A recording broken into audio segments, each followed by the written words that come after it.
Marcos capítulo 8. Naqueles dias, outra grande multidão se reuniu e mais uma vez o povo ficou sem comida. Jesus chamou os discípulos e disse: Tenho compaixão dessa gente. Estão aqui comigo há 3 dias e não têm mais nada para comer. Se eu os mandar embora com fome, desmaiarão no caminho. Alguns vieram de longe. Os discípulos disseram: Como conseguiríamos comida suficiente nesse lugar deserto para alimentá-los? Jesus perguntou: Quantos pães vocês têm? 7, responderam eles.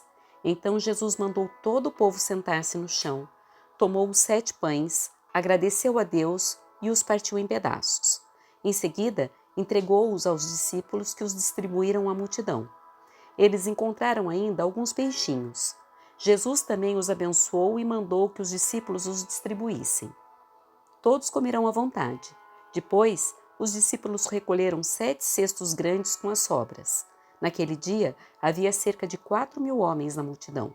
Após comerem, Jesus os mandou para casa. Em seguida, entrou com seus discípulos num barco e atravessou para a região de Dalmanuta. Alguns fariseus vieram ao encontro de Jesus e começaram a discutir com ele.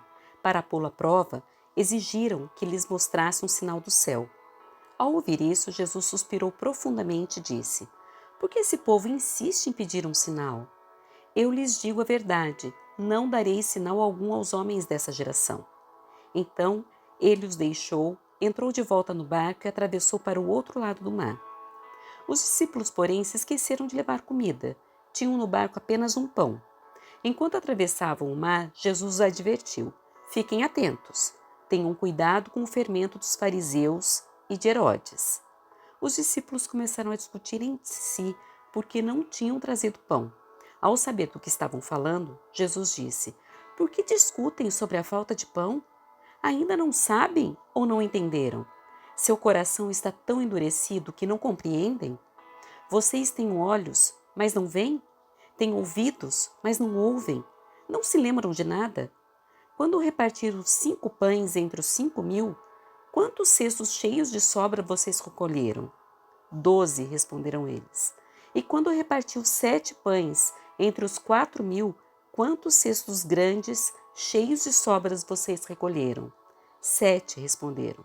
E vocês ainda não entendem? Perguntou.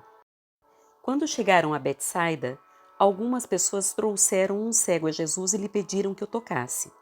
Ele tomou o cego pela mão e o levou para fora do povoado. Em seguida, cuspiu nos olhos do homem, pôs as mãos sobre ele e perguntou: Vê alguma coisa? Recuperando aos poucos a vista, o homem respondeu: Vejo pessoas, mas não as enxergo claramente. Parecem árvores andando. Jesus pôs as mãos sobre os olhos do homem mais uma vez e sua visão foi completamente restaurada. Ele passou a ver tudo com nitidez. Então, Jesus se despediu dele e disse: Ao voltar para casa, não entre no povoado. Jesus e seus discípulos deixaram a Galiléia e foram para os povoados perto de Cesareia de Filipe. Enquanto caminhavam, Jesus lhes perguntou: Quem as pessoas dizem que eu sou? Eles responderam: Alguns dizem que o Senhor é João Batista, outros que é Elias ou um dos profetas. E vocês? Perguntou ele. Quem vocês dizem que eu sou? Pedro respondeu: O Senhor é o Cristo. Mas Jesus os advertiu de que não falassem a ninguém a seu respeito. Então Jesus começou a lhes ensinar que era necessário que o Filho do Homem sofresse muitas coisas e fosse rejeitado pelos líderes do povo, pelos principais sacerdotes e pelos mestres da lei. Seria morto, mas 3 dias depois ressuscitaria. Enquanto falava abertamente sobre isso com os discípulos, Pedro o chamou de lado e o repreendeu por dizer tais coisas. Jesus se virou, olhou para seus discípulos e repreendeu Pedro. Afaste-se de mim, Satanás, disse ele. Você considera as coisas apenas do ponto de vista humano e não da perspectiva de Deus. Depois, chamou a multidão e os discípulos e disse: Se alguém quer ser meu seguidor, negue a si mesmo, tome sua cruz e siga-me. Se tentar se apegar à sua vida, a perderá, mas se abrir mão de sua vida por minha causa e por causa das boas novas, a salvará.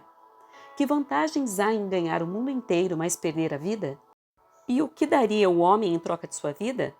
Se alguém se envergonhar de mim e de minha mensagem nessa época de adultério e pecado, o Filho do Homem se envergonhará dele quando vier na glória de seu Pai com os santos anjos.